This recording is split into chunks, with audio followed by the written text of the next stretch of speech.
Mira, lo que pasó fue lo siguiente. El planteamiento que hubo fue que Allende viene y propone el que se encuentre un sitio donde hacer la UNTAC 3, porque lo ha propuesto a Santiago como sede, a Chile como sede, con Santiago, para hacer este gran encuentro. Y entonces entrega los datos de lo que necesita la UNTAC para funcionar.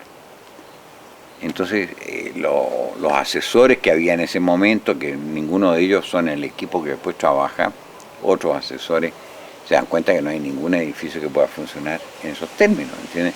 Se habla del Senado, se habla de la Cámara de Diputados, se habla de montones de cuestiones, nada funciona. Entonces nombra a él un comité y el comité le da un informe y dice, hay que hacer un edificio. Entonces nombran un equipo de arquitectos. O sea, un montón de gente indistinta de muchas profesiones eligen arquitectos que ellos saben que son muy buenos y juntan 5 arquitectos, ¿ya? Que son estos 5 arquitectos que son los que figuran, digamos, como los autores del edificio.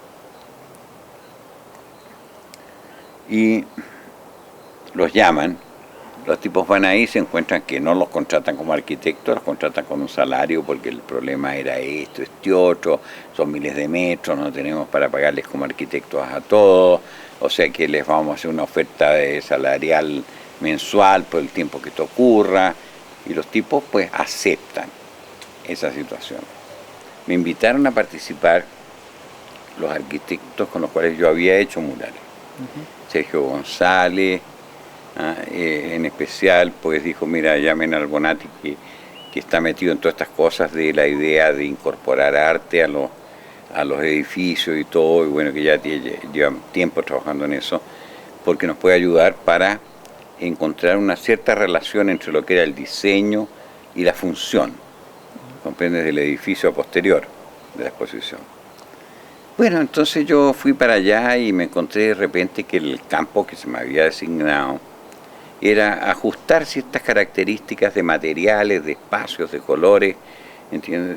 Ayudando al diseñador, que es Carlos Garretón, muy buen diseñador, que diseñó todos los muebles, todos los espacios y qué sé yo. Entonces entramos a trabajar en conjunto con Carlos, fue un trabajo muy encantador, pero yo notaba que eso me quedaba como corto, ¿me entiendes? O sea, yo no estoy hecho para estar ajustando material, esta piedra con este pavimento, esta tela con tal otra cosa. Sí, me entretiene, pero me entretiene 10 minutos, ¿entiendes? O sea, no me da para mucho más. Entonces, empecé a pensar qué otra función se podía hacer ahí. Y ahí empezaron a ocurrir cosas que eran, ¿cómo explicarte? No eran del todo claras en mí, o sea, yo no puedo atribuirme ningún mérito de lo que se hizo después, porque yo no sabía ni siquiera lo que estaba haciendo. Esa es la verdad, ¿entiendes? Entonces, lo que yo sentí que había que hacer, lo que yo sentía como ausencia, era que los artistas estaban todos fuera del edificio cuando debían de estar todos dentro del edificio. Eso es lo que yo sentía, ¿entiendes? Si la función final del edificio era recibir a una serie de personas internacionales, ¿por qué no tenía que estar el arte ahí? Estábamos llenos de artistas, ¿entiendes? O sea, ¿por qué no podíamos tomar parte de eso? Y ocurrió que coincide eso con una exposición que organizan en Mesón Túnez, en el museo, de una muestra de obra de Calder, de Joseph Calder. Y yo me quedo pensando que sería un buen momento armar un lío con esa historia, ¿entiendes? Entonces le pedí a Roser Bruck que me hiciera unas maquetitas pequeñas en tapices. Le dije, mira, hazme tú unas figuras de esas que tú haces, estas figuras, pero en trocitos de tela, no muy grandes porque tengo que mostrarlas como maquetas, ¿entiendes? Y ella me hizo de eso, Gracia también me hizo, Lucía Rosa también hizo, pedí dibujos a algunos de los pintores que después hicieron los murales, entonces me empecé a preocupar, junté obra que ya estaba hecha de alguno de ellos para poder dar una visión de lo que hacían a un consejo de arquitectos que algunos conocían y otros no conocían el arte chileno. Y entonces fue una de las tantas reuniones de trabajo que habían y casi al final de la reunión yo dije que tenía que hacer una pequeña, me había puesto en tabla una pequeña proposición que era que me habían ofrecido la posible donación de un móvil de Calder. Entonces pregunté dónde lo podíamos poner. Lo cual era una mentira por un buque, pero era como en la vida interior de un taller, ¿entiendes? O sea, donde tú puedes ficcionar jugando póker, ¿entiendes? Entonces, bueno, los tipos empezaron todos así de aquí, allá, esto, otro. Entonces al final notaron que yo me estaba riendo y entonces me preguntaron, bueno, pero ¿cuál es la cosa real? ¿Y quién te lo ofreció? Dije, no, es solo una idea, dije yo, nada más que lo planteaba un poco, digamos, porque yo lo que quería ofrecerles era esto. Empecé a sacar las maquetas y mostré las maquetas de Roser, de Lucía, de Gracia, de dibujos de Balmes, dibujos de Núñez, entonces todo lo que pude juntar lo mostré, fotografías de obras de Asler y todo eso, y se produjo ahí un estado extraño, ¿entiendes? Dije, porque por ejemplo, esto podría ir en tal parte, esto podría ir allá, y yo ya tenía más o menos la idea por donde podían funcionar las cosas, ¿no? Y aceptaron la proposición, pero la proposición era aceptada dentro de lo que se llamaba la oficina técnica, y la oficina técnica no tenía poder de decisión. Teníamos que ir al consejo, que era un consejo institucional nombrado por el gobierno, con ingenieros por aquí, economistas por allá, políticos por acá. Había una mesa como de 12 personas y me citaron una mañana para que yo fuera a presentar mi proyecto.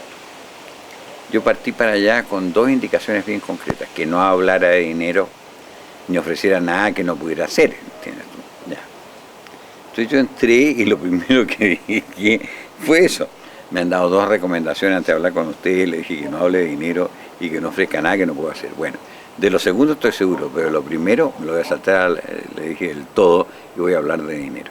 Esto costaría tanto. Entonces quedamos todos tiesos y dije, bueno, lo que pasa es que los artistas han accedido a trabajar por 3 meses con el sueldo que le corresponde a un maestro de terminaciones de primera del edificio, que es el cargo mejor pagado en cuanto a artesano que hay de terminaciones, ¿entiendes? Y no importa el tamaño de la obra, sino que lo que importa es que estén ahí y que hagan su obra. Lo que se les pide que hagan, pues que ellos con total libertad la hagan, pero hagan su obra en relación a los espacios que tenemos.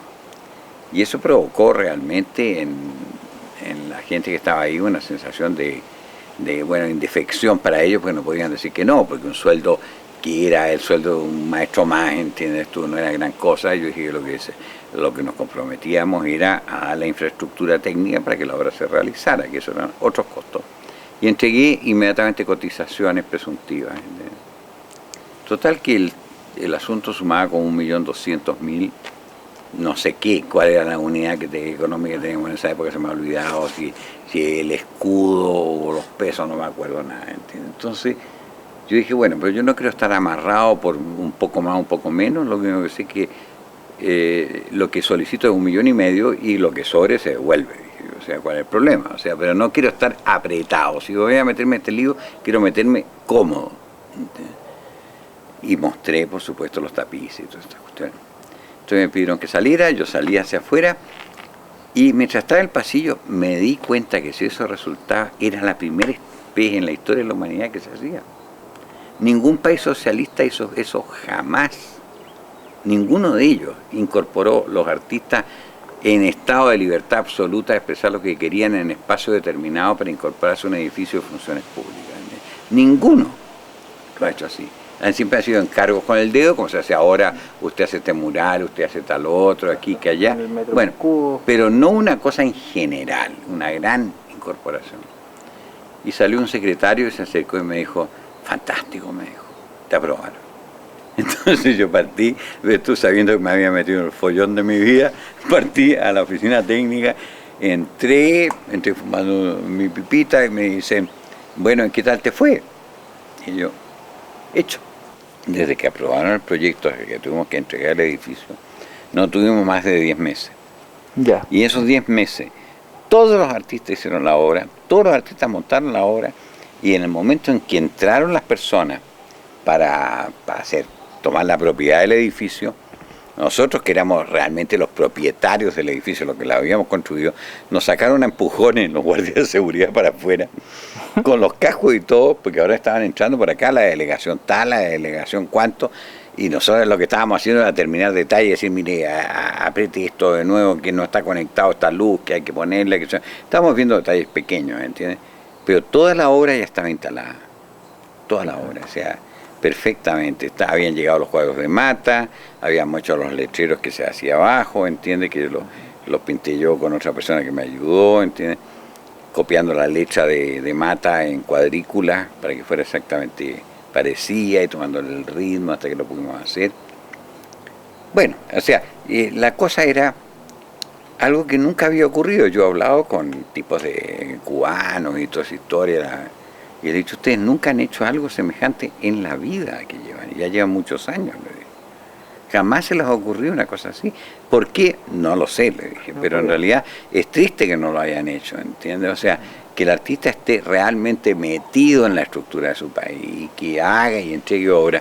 Ahora, es cierto que cuando se terminó ese trabajo y surgieron otras posibilidades, todos me dijeron, mira, de nuevo con el mismo precio no, ¿eh? O sea, la cosa era claro que por una vez basta y sobra, ¿entiendes? Porque claro, es que en realidad nadie ganó un peso en esa cuestión, es decir, ¿verdad?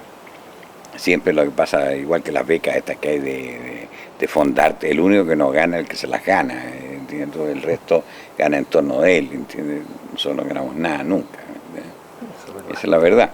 Pero en fin, eso es como es la vida pero el edificio, cuando estuvo terminado, con toda la obra, era impactante, oye, porque si bien era feo por fuera, hay que reconocerlo, era una cosa que nada tenía que hacer con el contexto visual del resto de la Alameda, ¿entiendes? Era una mosca en leche ahí, un edificio de concepción casi industrial, ¿ah? Porque no quedaba otra, porque el lío que nos metió Allende ofreciendo a Santiago como sede de la reunión, digamos, de la UNTAC 3, fue una cuestión absolutamente extraña, ¿entiendes? O sea, tú partes de la base que lo dice de repente así y se lo aprueba todo el mundo, ¿entiendes? Y viene acá y dice, bueno, ¿y dónde la hacemos? Y es que no hay dónde hacerla, hay que construir un edificio. Qué chileno eso, ¿eh? No, sí se puede. Pero no con la sismografía que tenemos nosotros, o sea, eso sería fácil en un edificio de estructuras más livianas en países donde no hay terremotos, pero aquí el problema era conseguir meter todas las funciones dentro de un envase, y ese envase tenía que estar concebido de dos modos: las bases, el techo y el resto placas que cerraran este envase, ¿entiendes? Y es por eso que tiene ese estilo medio industrial, ¿no? Entre las cosas simpáticas yo me recuerdo, bueno, fue la incomprensión de casi todos los artistas de no saber dónde demonios iba a estar su obra. Entonces yo le mostraba plano, ninguno leía plano. Entonces yo decía, oye, pero por favor, si esto está muy claro, mira, aquí esto es un pasillo, esto es un pasillo, aquí hay un espacio, pero mide tanto, esto, que no entiendo nada. Entonces los tenía que llevar al edificio, y en el edificio, ¿qué es lo que les mostraba? Le mostraba un pedazo de cielo, si no había más, ¿entiendes? Mira, aquí entonces va a haber un techo que viene por aquí, por acá, y aquí va a estar tu obra, que mide tanto por tanto. ¿Y qué hago? Lo que quiera. Haz tu obra, no te preocupes de otra cosa. Y ese fue el principio que yo creo en que nos diferenciamos del resto de todos los países. Dijimos, usted hace su obra, señor, y eso es lo que nosotros pedimos. No le pedimos que hagan ninguna otra cosa especial, sino que su obra. Y lo hicieron.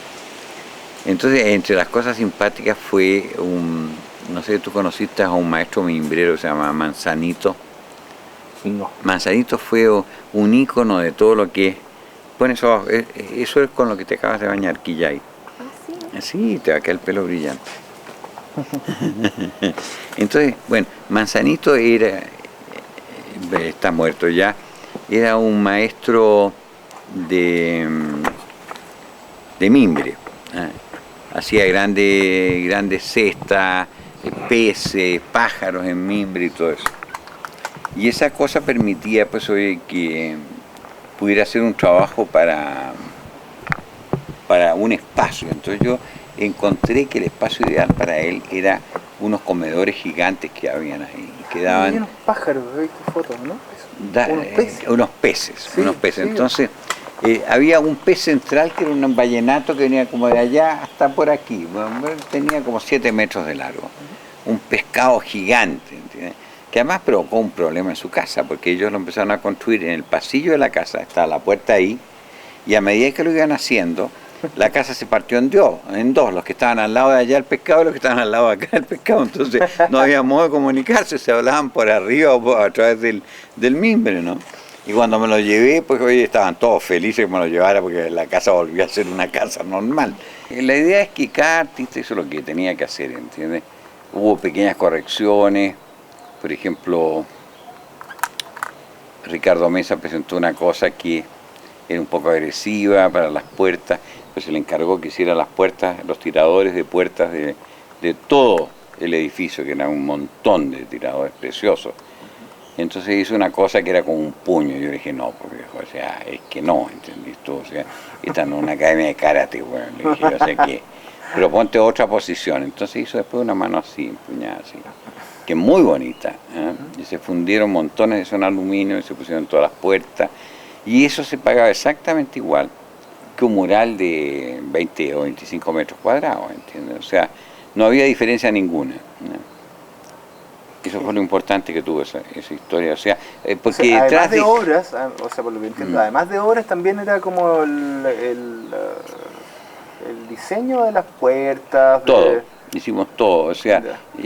yo diseñé cosas, incluso inventé una cabina telefónica que se sigue usando ahora, porque me metieron 4 elementos telefónicos en frente a un trabajo de la Gracia Barrio y yo me volví loco, porque, o sea, me había costado encontrar el espacio donde ponía Gracia y yo estaba feliz, que era un espacio enorme, donde estaba todo vacío delante, y la telefónica llegó y empezó a instalarme 4 cabinas. Y yo dije, pare aquí, no haga más, le dije, las voy a sacar de aquí, pero no, que no, le dije, si esto no va a estar aquí, o sea, que olvídese.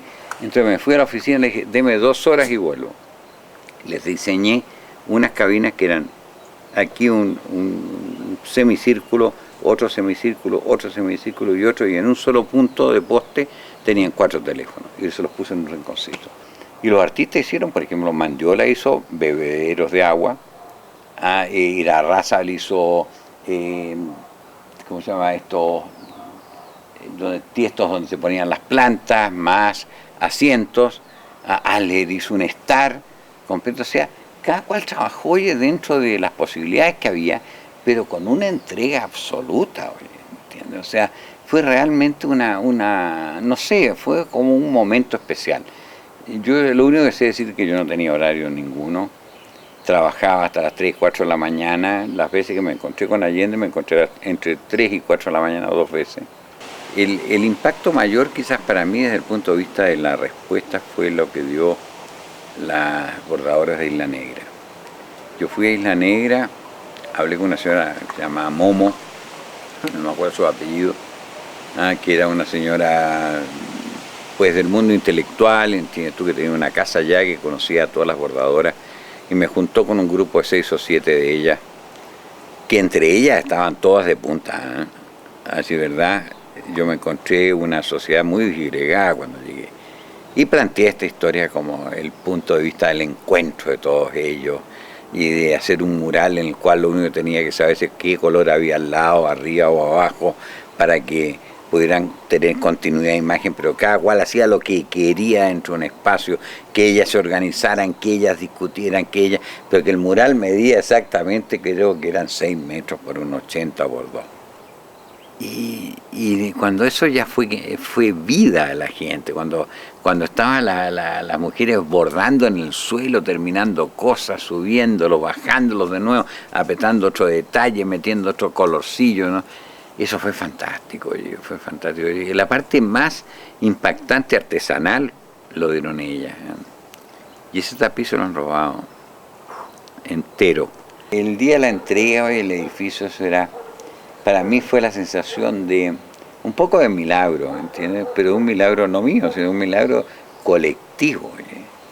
Es que la gente trabajó como animal para conseguir sus piezas, ¿oye? Y salió todo clavado, no hubo un retraso de ningún artista, ¿oye?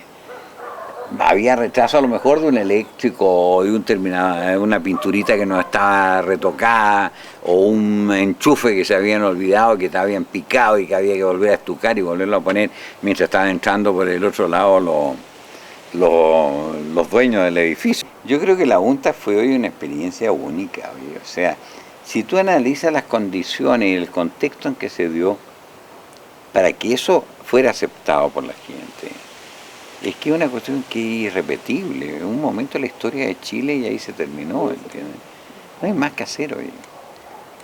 Entonces, si ahora pretendieran, suponte que dieran el edificio, lo devolvieran a educación a cultura y cultura, llamar a los artistas que todavía estamos vivos, el 90% diríamos que sí, pero bueno, ¿en qué condiciones? Claro. Yo cobro tanto por metro cuadrado y ese es mi cachillo, o sea, lo siento mucho, ¿entiendes? ¿De qué me está hablando usted? ¿Que tengo que hacer esto con el sueldo de un maestro de instalaciones de primera por 3 meses? Vaya a la puta al cerro, ¿entiendes? Porque por mucho que el maestro ganará 400.000 pesos, yo no voy a hacer un mural de 20 metros cuadrados por, qué sé yo, 1.200.000, no lo voy a hacer, ¿entiendes? Eso está claro. Porque eso ha cambiado, eso se terminó. Y fue ese momento, y resultó así no porque lo planeáramos, es porque fue el momento. No había otra, y había que empujar hacia adelante, y la gente asumió eso, ¿entiendes? Incluso gente que no estaba muy conforme con el sistema tampoco. Algunos se me negaron, y con unas frases muy claras. Uno de ellos, muy amigo mío, me dice: mira, yo no puedo, Eduardo, yo estoy contra este régimen, no puedo hacer una obra en tu edificio. Y yo en ese momento lo encontré lo más estúpido del mundo. Pero después, esto es una cuestión que pasó. Después del golpe, me llamó uno de los arquitectos que estuvo ahí, que está muerto ya, y a mí siempre se me olvida el nombre, mejor que se me olvide, y me llama porque lo han designado a él el arquitecto de la Embajada de Chile en Brasilia. Y que yo organice lo mismo que organicé en la UNTAC en Brasilia. Y ya estaba el golpe dado, ¿entiendes? Entonces yo dije: yo no puedo, le dije, perdóname, olvídate de mí, yo no, jamás voy a, en este sistema, ayudar a hacer nada, le dije, o sea, olvídate. Entonces entendí a los que me dijeron a mí lo mismo. Claro.